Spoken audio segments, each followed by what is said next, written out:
온도계는 영하 58도 화씨, 그러니까 섭씨로 영하 50도를 가리키고 있습니다. 강물은 트럭이 지나가도 될 정도로 꽁꽁 얼어붙어 있죠. 매일 20시간 동안 어둠이 세상을 집어삼킵니다. 밖으로 한 발자국만 내디뎌도 공기가 너무 차가워서 폐가 타들어가는 것 같은 통증이 느껴지죠. 이것이 시베리아 타이거 숲에 사는 북부 칸티족의 일상입니다. 우리 대부분은 이런 환경에서 몇 시간도 버티지 못하고 목숨을 잃겠지만 이들은 수천 년 동안 이곳에서 단순히 살아남는 것을 넘어 번성해 왔습니다. 여러분은 지금 시베리아 타이거 숲 한복판에 서 있습니다. 사방이 똑같아 보입니다. 지평선까지 끝없는 흰 숲이 펼쳐져 있죠. 길도, 지형지물도, GPS 신호도 없습니다. 보통 사람이라면 패닉에 빠지겠지만 칸티족은 절대 길을 잃지 않습니다. 그 이유를 알려드릴게요. 그들은 길을 보지 않습니다. 길이 아예 없으니까요. 대신 눈과 나무의 모양을 봅니다. 이 지역의 바람은 수천 년 동안 같은 방향으로 불어왔습니다. 이 바람은 사스트루기라고 불리는 독특한 눈 무늬를 만들어내죠. 눈 위에 새겨진 이 바람의 능선을 읽는 것만으로도 그들은 어디가 북쪽이고 어디가 남쪽인지 정확히 압니다. 풍경 속에 나침반이 그려져 있는 셈이죠. 그게 전부가 아닙니다. 타이거 숲의 가문비 나무를 자세히 보세요. 놀라운 점을 발견하실 겁니다. 나무 꼭대기가 항상 귀한 햇빛을 받기 위해 남쪽으로 살짝 기울어져 있거든요. 나무 한 그루 한 그루가 집으로 가는 길을 가리키는 살아있는 나침반인 거죠. 이 항법 시스템은 수세대 동안 가족들의 목숨을 지켜왔습니다. 사냥꾼들이 마을에서 수백 킬로미터 떨어진 곳까지 가더라도 이 자연의 신호들이 그들을 안전하게 집으로 인도합니다. 기술도, 추위에 방전될 배터리도 필요 없습니다. 그저 매번 완벽하게 작동하는 고대의 지혜만 있을 뿐이죠. 다음으로 넘어가기 전에 질문 하나 드릴게요. 만약 여러분이 GPS 없이 타이거 숲에 떨어진다면 자연을 믿고 집을 찾아갈 수 있을까요? 댓글로 네 또는 아니오를 남겨주세요. 칸티족은 도시 전체를 마비시킬 만한 추위 속에서도 가족들이 안락하게 지낼 수 있는 주거 기술을 완성했습니다. 그들의 겨울집은 단순한 피난처가 아니라 정밀하게 설계된 생존 시스템입니다. 먼저, 집을 짓는 것보다 위치 선정이 더 중요합니다. 사냥 경로를 따라 전략적인 지점에 통나무집을 짓는데 진짜 천재성은 디테일에 있습니다. 두꺼운 통나무 사이에 이끼를 채워 넣어 단열 효과를 극대화하죠. 열 손실을 줄이기 위해 창문은 의도적으로 작게 만듭니다. 바닥은 얼어붙은 땅에서 냉기가 올라오는 것을 막기 위해 지면보다 높게 설치합니다. 하지만 가장 중요한 요소는 따로 있습니다. 불은 절대로 단 한 번도 꺼지지 않습니다. 극한의 추위 속에서 불을 다시 지피는 것은 불가능에 가깝기 때문에 칸티족 가족은 겨울 내내 불을 유지합니다. 그들은 생명을 지켜주는 열기를 유지하면서도 공기를 쾌적하게 만드는 정교한 재관리 및 연기 제어 기술을 발전시켰습니다. 집안의 모든 공간에는 목적이 있습니다. 불 근처에는 따뜻한 구역이 있고 음식 보관을 위한 차가운 구역이 있죠. 잠자는 곳은 온기를 최대한 받으면서도 위험한 일산화탄소가 쌓이지 않는 곳에 배치합니다. 도구와 비상용품은 정해진 위치에 보관되어 완전히 어두운 곳에서도 바로 찾을 수 있습니다. 전통 텐트인 춤을 보면 더 정교한 생각을 엿볼 수 있습니다. 문은 항상 동쪽을 향하는데 이는 영적인 이유뿐만 아니라 탁월한 바람의 영향을 최소화하기 위해서입니다. 여러분은 이런 집이 현대식 난방 시스템보다 더 똑똑하다고 생각하시나요? 댓글로 의견을 들려주세요. 타이거 숲에서 음식이란 맛이나 다양성의 문제가 아닙니다. 생존 그 자체죠. 칸티족은 극한의 추위 속에서 신체가 기능하는데 꼭 필요한 것들을 제공하는 식단을 개발했습니다. 이건 여러분의 건강식에 대한 상식을 뒤엎을 수도 있습니다. 지방은 절대적으로 필요합니다. 영하 58도, 그러니까 섭씨 영하 50도의 날씨에서 천을 유지하는 데만 몸은 엄청난 칼로리를 태웁니다. 온대 기후에서나 통하는 저지방 식단은 여기서 여러분을 죽게 만들 겁니다. 술록고기는 단백질을 주지만 저천증을 막아주는 괴너지 연료는 바로 지방과 골수입니다. 신선한 술록피는 겨울 식단의 일상적인 부분입니다. 극단적으로 들릴 수 있지만 여기에는 확실한 과학적 근거가 있습니다. 생명을 위협하는 추위 속에서 일할 때 따뜻하고 신선한 피 한 사발을 마시는 것은 즉각적인 에너지와 온기를 제공합니다. 철분이 풍부하고 염분이 있는 이 피는 마치 즉각적인 충전재처럼 몸속으로 퍼져나갑니다. 이건 원시적인 행동이 아니라 극한 환경에 적응한 정교한 영양 섭취입니다. 술록의 모든 영양분을 활용하는 것이 합리적이라고 생각하시나요? 아니면 여전히 거부감이 드시나요? 이해가 된다면 1번, 받아들이기 힘들다면 2번을 댓글로 남겨주세요. 타이거숲에서는 냉장고가 필요 없습니다. 풍경 전체가 냉동고니까요. 동물들이 건드리지 못하게 고기를 높이 매달아 두지만 천연 영구 동토층을 저장 시스템으로 활용하기도 합니다.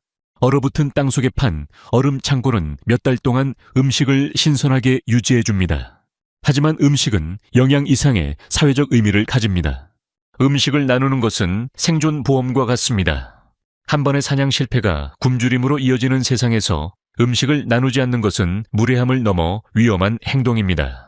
오늘 당신이 거절한 사람이 내일 당신을 도와줄 유일한 사람일 수도 있으니까요.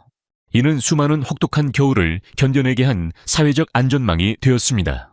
지금까지 살펴본 생존 기술도 놀랍지만 이건 시작에 불과합니다. 칸티족을 특별하게 만드는 것은 숲과의 영적인 관계입니다. 이건 미신이 아니라 실용적인 생존 어플리케이션과 같은 정교한 생태학적 이해입니다. 무슨 뜻인지 보여드릴게요. 아직 저와 함께하고 계시다면 댓글로 3번을 남겨주세요. 칸티족은 돈으로 살 수 있는 그 어떤 비싼 아크틱 장비보다 성능이 뛰어난 의복을 만들었습니다. 그 비결은 단 하나의 놀라운 재료, 바로 술록 털에 있습니다. 대부분의 사람은 털이 그저 따뜻하다고만 생각하지만 술록털은 사실 첨단 공학의 산물입니다. 털 한 가닥 한 가닥에 내부가 작은 빨대처럼 비어있고 공기로 차 있죠. 이는 합성 소재보다 가벼우면서도 훨씬 따뜻한 단열 시스템을 만듭니다. 하지만 진짜 천재성은 그것을 사용하는 방식에 있습니다. 전통 코트인 말리차는 디자인의 경이로움 그 자체입니다. 극한의 추위 속에서 이동할 때 손을 코트 안으로 집어넣고 벨트를 조이기만 하면 됩니다. 그럼 코트는 즉시 침낭이자 휴대용 대피소로 변신하죠. 땀은 천연 섬유를 통해 밖으로 배출되지만 추위는 뚫고 들어오지 못합니다. 잘 만들어진 말리차 한 벌은 그야말로 수천만 원, 아니 그 이상의 가치가 있습니다. 생사를 가르는 결정적인 차이를 만들기 때문이죠. 신발 시스템도 마찬가지로 정교합니다. 털 장화 안에는 단열을 위해 말린 풀을 채워 넣습니다. 장갑은 여러 겹을 겹쳐 끼는데 각 층마다 기능이 다릅니다. 이 모든 조각이 하나의 통합된 시스템으로 작동합니다. 흥미로운 점은 북극 탐험가들과 군사연구원들이 수십 년 동안 이 디자인을 연구하며 현대적인 재료로 복제하려 노력했다는 것입니다. 하지만 수백만 원짜리 최첨단 장비보다 칸티족의 전통 의복이 더 뛰어난 성능을 보일 때가 많습니다. 비결은 재료뿐만 아니라 인체가 어떻게 열을 잃는지 이해하고 자연의 과정에 맞서기보다 그 과정을 따르는 디자인에 있습니다. 여기까지 시청하셨다면 저희 영상을 즐기고 계신 것 같아 정말 기쁩니다. 그렇다면 잠시 5초만 시간을 내어 구독과 알림 설정을 눌러주세요. 여러분과 나누고 싶은 이야기가 정말 많거든요. 계속해서 눈을 뗄 수 없는 내용이 이어집니다. 곰 축제에 대해 들어보셨을 수도 있지만 왜 이 축제가 생존에 중요한지는 모르셨을 겁니다. 칸티족에게 곰은 단순한 동물이 아닙니다. 그들의 하늘신인 토룸의 막내 아들로 여겨지는 말 그대로 가족입니다. 칸티족은 곰의 이름을 직접 부르지 않습니다. 대신 노인, 주인님, 그분 혹은 손님이라고 부르죠. 이건 단순한 예의가 아니라 리스크 관리입니다. 곰은 매우 영리하고 인간의 말을 알아듣는다고 믿기 때문입니다. 언어를 통해 존중을 표함으로써 사냥꾼들은 곰과 충돌할 위험을 줄입니다. 곰을 잡으면 온 마을이 3일에서 7일 동안 축제를 엽니다. 노래, 춤, 니트 이야기, 그리고 정교한 의식이 이어지죠. 외부인들은 이를 민속 신앙 정도로 보겠지만 여기에는 여러 생존 기능이 숨어 있습니다. 첫째, 온 마을 사람이 고기를 손질하고 보존하는 데 참여하게 하여 영양학적 이득을 극대화합니다. 둘째, 집단 생존에 필수적인 사회적 유대를 강화합니다. 셋째, 위험한 동물을 사냥하면서도 무모해지거나 지나치게 공격적으로 변하지 않도록 심리적 균형을 유지해 줍니다. 곰 축제는 곰의 습성, 사냥 기술, 고기 손질법에 대한 핵심 지식을 가르치는 장이기도 합니다. 젊은이들은 공식적인 수업이 아니라 참여를 통해 배웁니다. 이를 통해 필수 생존 기술이 대를 이어 끊기지 않고 전달됩니다. 곰을 존중받아야 할 강력한 존재로 대함으로써 칸티족은 위험한 자만심을 예방하는 건강한 두려움을 유지합니다. 곰 앞에서 저지르는 단 한 번의 실수가 죽음을 의미하는 세상에서 이 영적인 틀이 사람들을 살리고 있습니다. 또 다른 큰 오해를 풀어드릴게요. 칸티족의 샤머니즘은 의상쇼나 오락이 아닙니다. 극한의 생존 상황에서 발생하는 심리적 스트레스를 관리하기 위한 정교한 시스템입니다. 생사를 가르는 상황에서 완벽한 결정을 내려야 할 때 정신 건강은 곧 생존 기술이 됩니다. 전통적인 칸티족의 세계관은 세 영역으로 나뉩니다.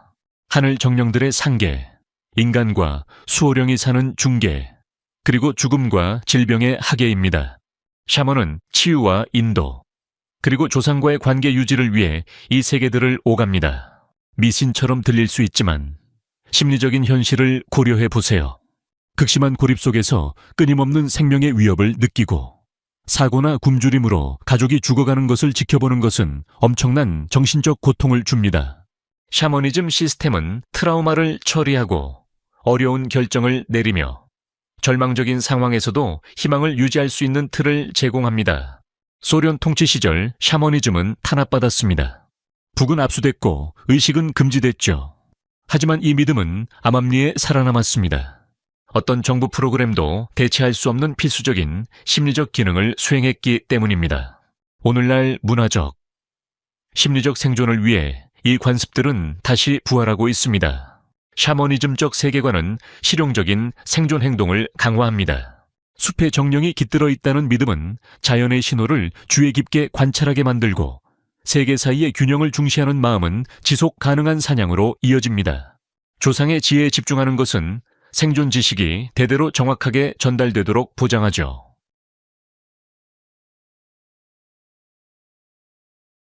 겨울철 타이거 숲에서의 이동은 죽음과의 끊임없는 춤과 같습니다. 칸티족은 얼어붙은 강을 고속도로로 바꾸면서도 초보 여행자들을 죽음으로 몰아넣는 함정을 피하는 기술을 터득했습니다. 여기서 그들의 생존 기술은 정말 감탄을 자아냅니다. 얼어붙은 강은 겨울철 주요 교통로가 됩니다. 하지만 얼음 상태를 읽으려면 수년의 숙련도가 필요합니다. 칸티족은 소리와 색깔로 얼음의 두께를 알아냅니다. 두껍고 안전한 얼음은 두드렸을 때 깊고 울림이 있는 소리가 납니다. 얇은 얼음은 더 높은 음의 텅 빈 소리가 나며 위험을 경고하죠. 얼음의 색깔은 그 구조를 보여줍니다. 투명한 푸른 얼음이 가장 단단하고 하얗거나 흐린 얼음은 기포가 들어있어 지지력이 약합니다. 그들은 상황에 따라 다양한 이동 수단을 사용합니다. 전통 스키는 사냥을 위해 숲속을 조용히 이동하게 해주고 썰매는 얼어붙은 강 위로 무거운 짐을 운반합니다. 현대적인 스노모빌도 도입됐지만 이는 새로운 위험을 동반합니다. 도움을 받을 수 없는 먼 곳에서 기계가 고장나면 치명적일 수 있기에 항상 전통적인 백업 방식이 준비되어 있습니다. 지도나 GPS 없는 항법은 여러 환경 신호를 동시에 읽는 능력을 요구합니다. 바람의 패턴은 일정한 눈 형태를 만들어 방향을 알려주고 나무의 성장 방식은 주된 기상 조건을 보여줍니다. 동물의 발자국은 안전한 경로를 알려주기도 하죠. 짧은 겨울 낮 동안의 태양 위치도 방향의 기준이 됩니다. 하지만 위험은 늘 도사리고 있습니다. 얇은 얼음은 예고 없이 깨질 수 있고 그 즉시 물에 빠지면 몇 분 안에 목숨을 잃습니다. 갑작스러운 폭풍은 시야를 제로로 만들어 항법을 불가능하게 하죠. 모든 여정에는 철저한 계획과 보조 장비, 그리고 이동하기에 너무 위험한 상황임을 알아차리는 지혜가 필요합니다. 칸티족 아이들은 태어날 때부터 극한의 추위에 노출됩니다. 이는 방치가 아니라 평생의 생존 능력을 길러주는 정교한 적응 기술입니다. 아동학대가 아니라 타이거 숲에서의 삶을 위한 필수 교육인 셈이죠. 아기들은 털에 쌓여 영하 40도의 날씨에도 정기적으로 밖으로 나갑니다. 이런 점진적인 노출은 평생 그들을 보호해줄 추위 저항력을 길러줍니다. 신체는 천을 더 효율적으로 유지하는 법을 배우고 혈액순환은 극한 환경에 적응하며 추위와의 심리적 관계는 공포가 아닌 친숙함으로 자리 잡습니다. 아이들은 공식적인 교육이 아니라 관찰과 모방을 통해 생존 기술을 배웁니다. 어른들이 불을 피우고 동물을 추적하고 날씨를 읽고 숲을 다니는 것을 지켜봅니다. 이런 학습 방식은 아이들이 실수의 진짜 결과를 직접 눈으로 확인하기 때문에 지식이 정확하게 전달되도록 합니다. 어린아이들이 가장 먼저 배우는 생존 기술은 불 안전 교육입니다. 불을 유지하고 재를 관리하고 연기를 조절하며 위험한 상황을 인지하는 법을 배웁니다. 사냥감을 놀라게 하지 않으려고 눈 위를 조용히 걷는 법도 익히죠. 이러한 조기 독립은 선택이 아닙니다. 어른들이 사냥을 위해 며칠, 몇 주씩 집을 비울 때 아이들은 스스로를 돌보고 동생들을 도울 수 있어야 합니다. 실수가 곧 죽음인 가혹한 현실 속에서 필요에 의해 능숙함이 빨리 발달하는 것입니다. 그 결과 칸티족 10대들은 숙련된 야외 전문가들도 울고 갈 생존 기술을 갖추게 됩니다. 칸티족은 예술적 가치를 넘어 실용적인 생존 기능을 하는 독특한 문화적 표현들을 발전시켰습니다. 그들의 음악에는 시베리아 북부 어디에서도 볼 수 없는 희귀한 현악기들이 포함됩니다. 엘크의 힘줄로 만든 하프인 쿠탕이나 말총으로 만든 작은 현악기들은 단순한 즐거움을 위한 것이 아니었습니다. 이 악기들은 필수적인 생존 지식을 전달하는 의식과 이야기 시간에 연주되었습니다. 음악은 고립된 공동체에서 여러 생존 기능을 수행합니다. 우울증과 갈등이 공동체를 위협할 수 있는 길고 어두운 겨울 동안 집단의 결속력을 유지해줍니다. 사냥 기술, 날씨 패턴, 항법 경로에 대한 복잡한 정보를 암기하는 틀이 되어주기도 하죠. 칸티족의 언어는 우라러족의 우그르어파에 속하며 헝가리어와 먼 거리의 친척 관계입니다.